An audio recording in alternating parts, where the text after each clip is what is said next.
The following instructional information is designed to help you understand and duplicate the simple process of how to take a rough stone like this one and turn it into a beautiful gemstone like this one. We hope you enjoy our presentation.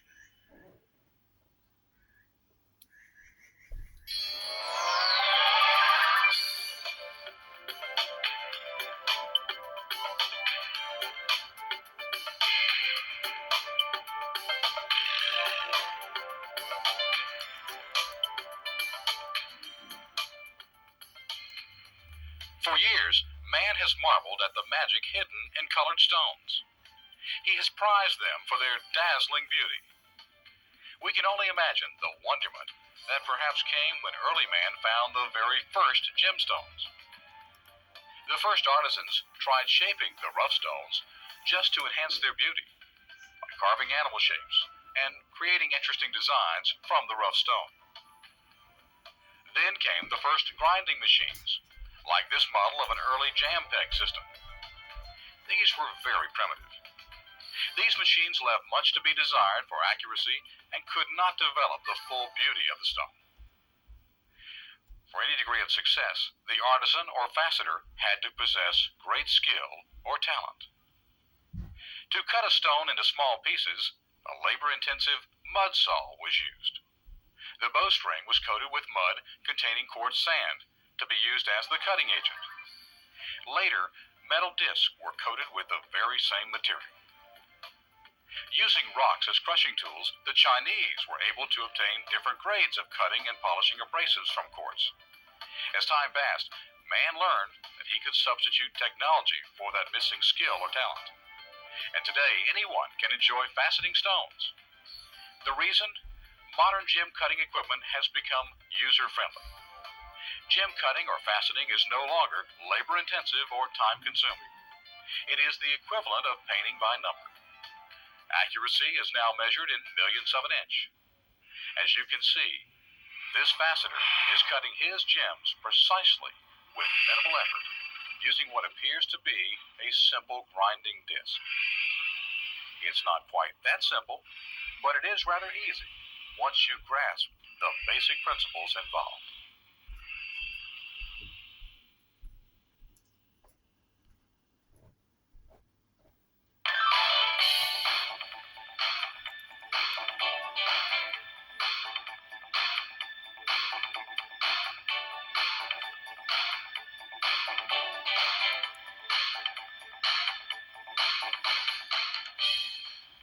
This videotape is divided into 11 segments to make it easy for you to learn how to facet.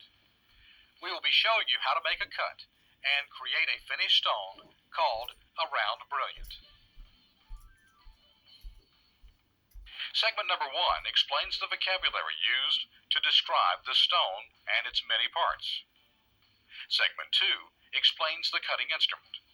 Here we will describe the various parts of the instrument, their names, and how they basically operate.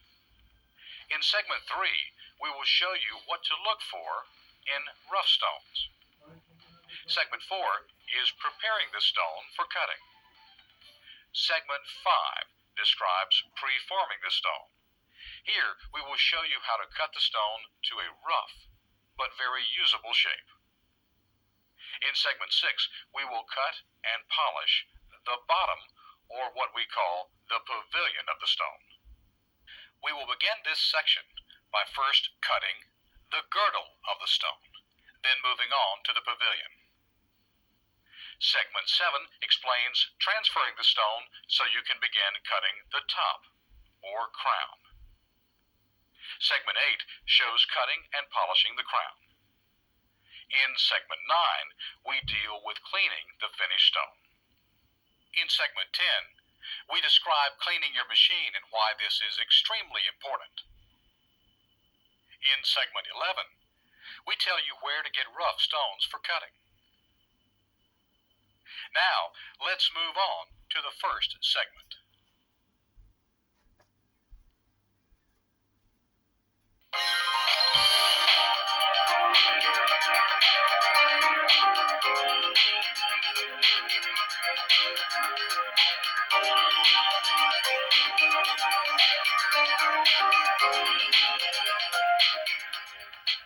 To understand how to cut stones, you must first learn the language of gem cutting. Here are some key terms and explanations that are commonly associated with stones and cutting those stones. First, you should know the art of gem cutting is called lapidary. The rough is what we call an uncut gemstone as it is found in nature or comes from a mine. Facets are the small flat surfaces on a finished gemstone that give the stone much of its brilliance. Facets are responsible for refracting and reflecting light in such a way as to make the stone brighten, which magnifies its beauty. Facets on the bottom part of a stone, or pavilion, act as surface mirrors and reflect the light upward. Facets on the top, or crown, act as lenses to allow the light to pass through them. A gemstone has several parts, which we can identify in this drawing of a round brilliant. The table is the very top of a gem. The crown is the area above the middle of the stone. The middle of the stone is called the girdle. The area below the girdle is the pavilion. The point at the bottom is the culate. The pavilion has two sets of facets, the pavilion mains and pavilion girdle facets. The crown has four sets of facets, the star or table facets, the crown mains, the crown girdle facets, and the table.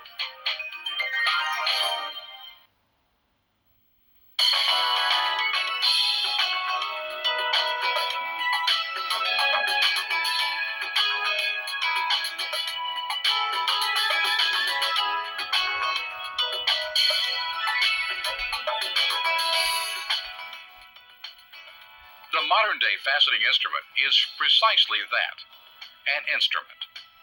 Today's instruments are not sawing devices or even cutting devices, but they are actually precision grinding instruments. The close tolerances on a good modern machine allow accurate faceting time and time again.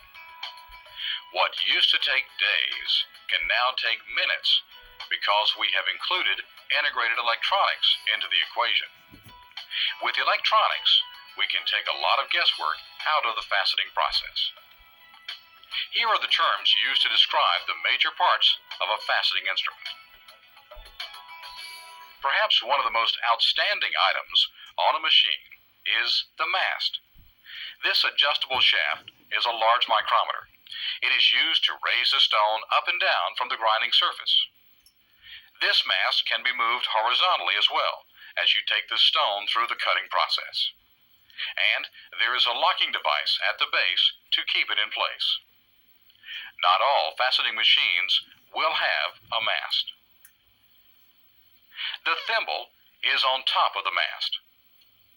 It is used to adjust the height of the faceting head. It can make an adjustment as small as 1/100th of a millimeter. The protractor sets the angle at which the stone will be faceted. This protractor is divided into 2/10 of a degree over 98 degrees. The adjustable saddle block rides along the protractor, and it makes the angular adjustments during the grinding process. The saddle block has a lock to keep it in the desired position. The stone itself is connected to the instrument using a short metal rod called a dop. Dops are metal dowels with different types of heads to accommodate different shapes of stones, situations, and jobs. The stone is held in place on the dop with epoxy, various glues, superglues, or dop waxes. The size and design of a dop changes with the size and shape of the stone you are grinding. The dop collet is the part of the instrument that actually holds the dop into place on the machine during faceting. The dop spindle is the large part of the machine above the collet.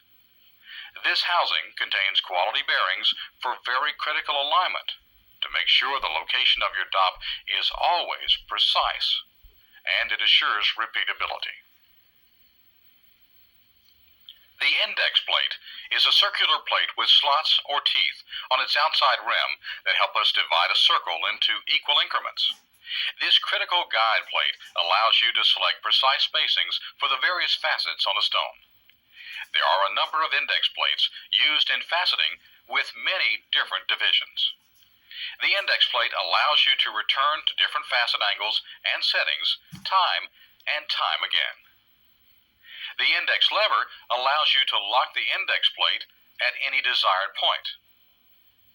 The index lever lock keeps the index lever from locking the index plate so the dop can spin freely when needed, such as when you are pre-forming.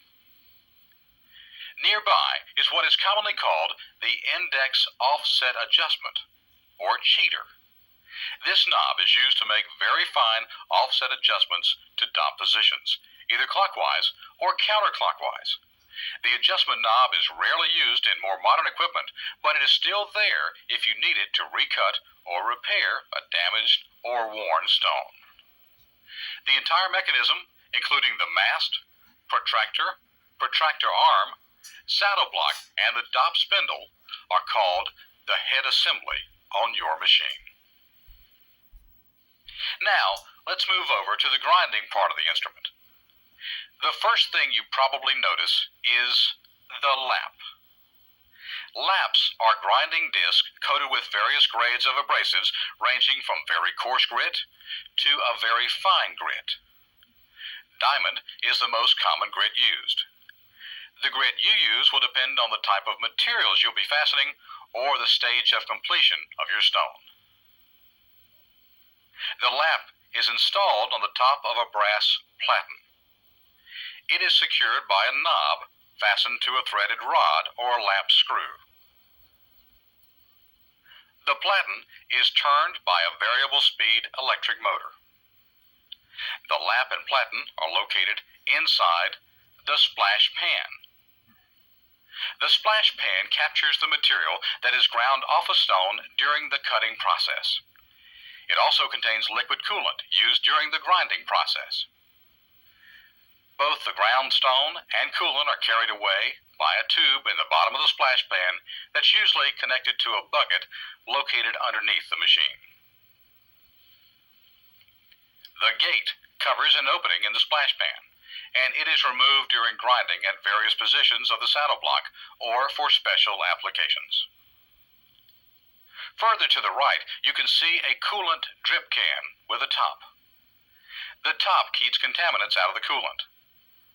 The coolant cools, lubricates, and it also cleans. With this machine, we will use clean water as a coolant.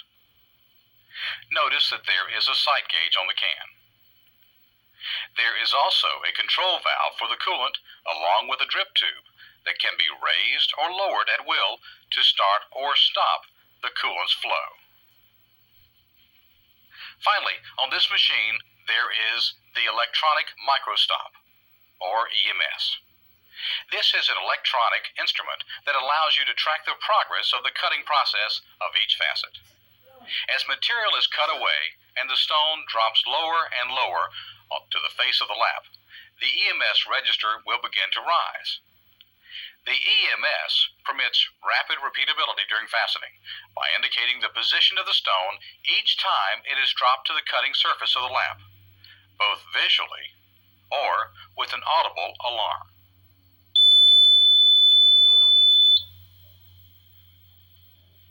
The EMS gets its signal from a very small electronic strain gauge on the instrument. It is this part of the instrument that permits the beginner to cut like a professional.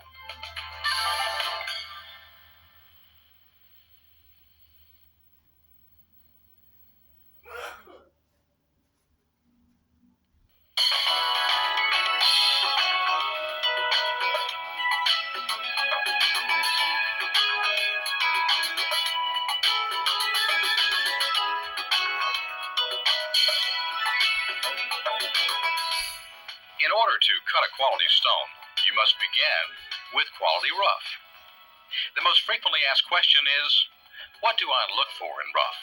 Or how do I know a stone is actually worth cutting?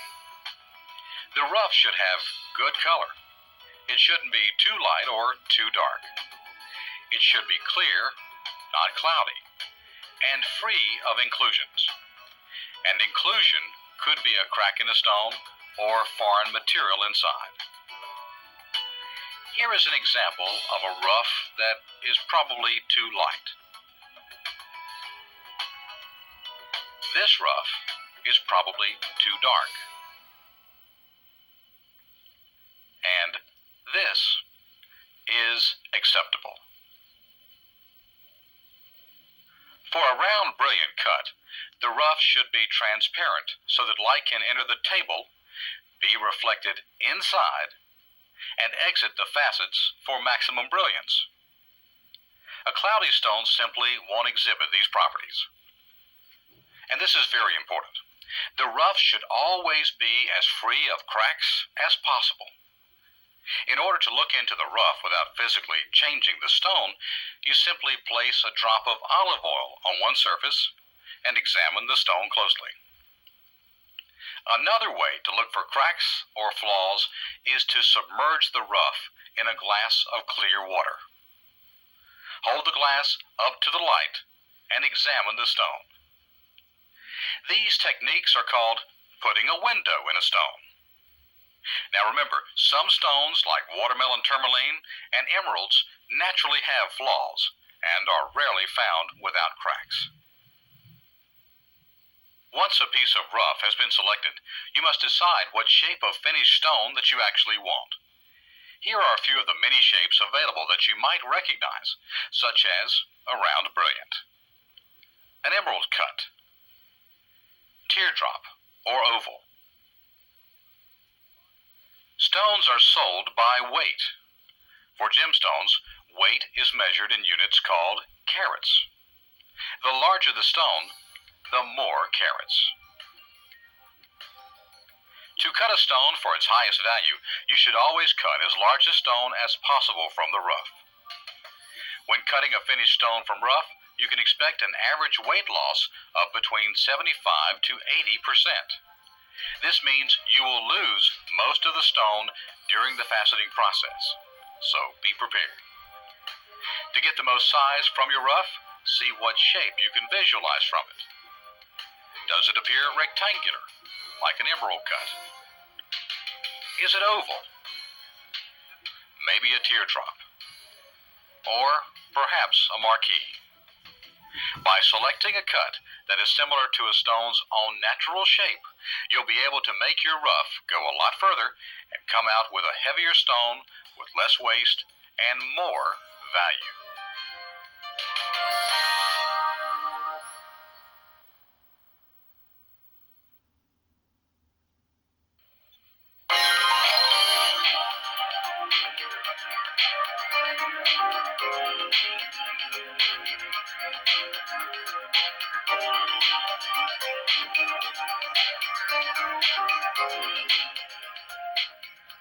Since this demonstration will involve cutting a round brilliant, we'll be cutting the pavilion of the stone first.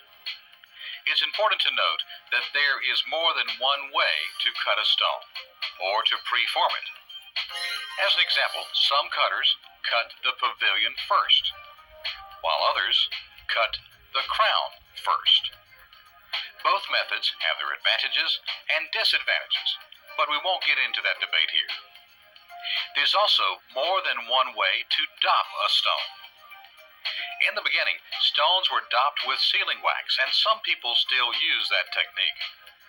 Other facetors use superglues or cyanoacrylate or epoxy glues to attach the stone to a dop. There is no right or wrong. It is simply a matter of preference. In this presentation, we have chosen methods that are easiest for us to use in the demonstration. Later on, you might want to learn the other methods. Now that you have selected the part of the rough stone from which you will fashion your finished gem, we will then need to cement the rough to a dop. You begin this procedure by first determining where the table of the finished stone is located inside the rough. Next, start the process by installing a lap with a grit of between 100 and 200 on your machine.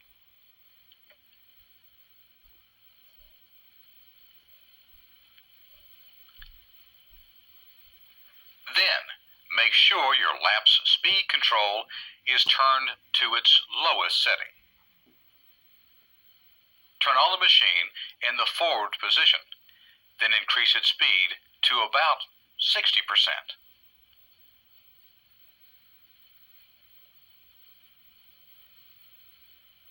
Start the coolant flow at a rate of about 2 drops per second. Now, hold the stone with your fingers.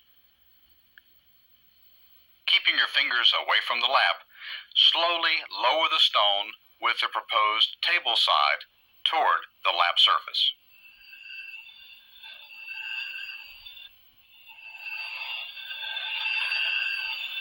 Begin slowly cutting away material. Move the stone from the outside to the inside of the lap and back again. Then continue to repeat your actions. You move the stone back and forth across the lap surface to evenly distribute the wear and tear on the lap. Continue grinding away until an area of the stone has been cut away that is large enough for the table. Be sure to raise the stone occasionally and look at it to track the cutting process.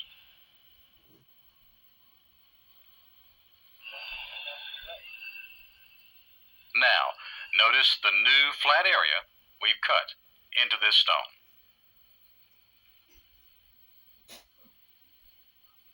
Next, it's time to select a dop for your project. Your dop always needs to be smaller than the finished diameter of your proposed girdle, but it also has to be at least 50% in size of the diameter of the girdle. In this case, you will need a flat dop to attach to the flat surface that you've just cut. Now it's time to clean the rough so an adhesive will stick to it and a dop.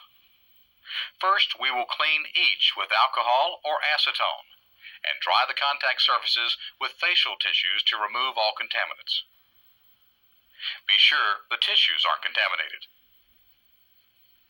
Now we should be able to make a strong bond with our adhesive. Since even oil from your fingers can contaminate a stone, always hold the stone so your fingers do not contact the surfaces to be glued.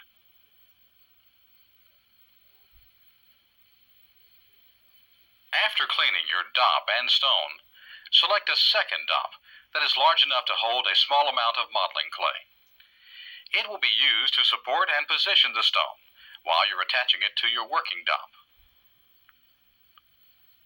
Next, mount this second dop into the lower part of a transfer tool. Now, put some modeling clay into your second dop. Afterwards, slide your working dop into the top of the transfer tool.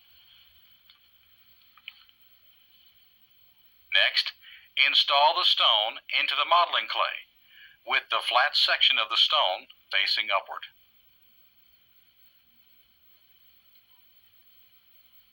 Now, apply your cyanoacrylate or epoxy to both the rough and dop.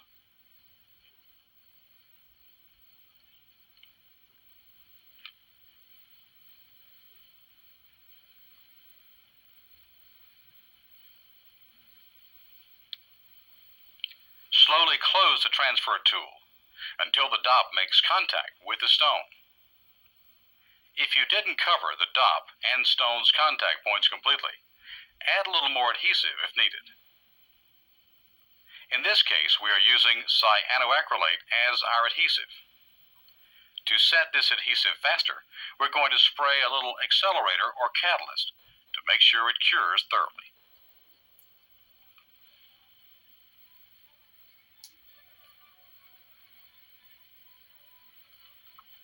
When the adhesive has set, Remove the working dop from the transfer tool.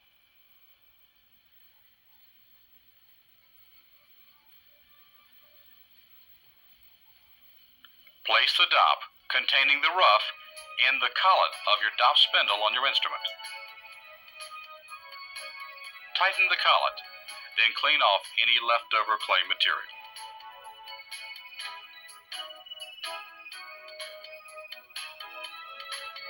Now we are ready for the next step, called preforming.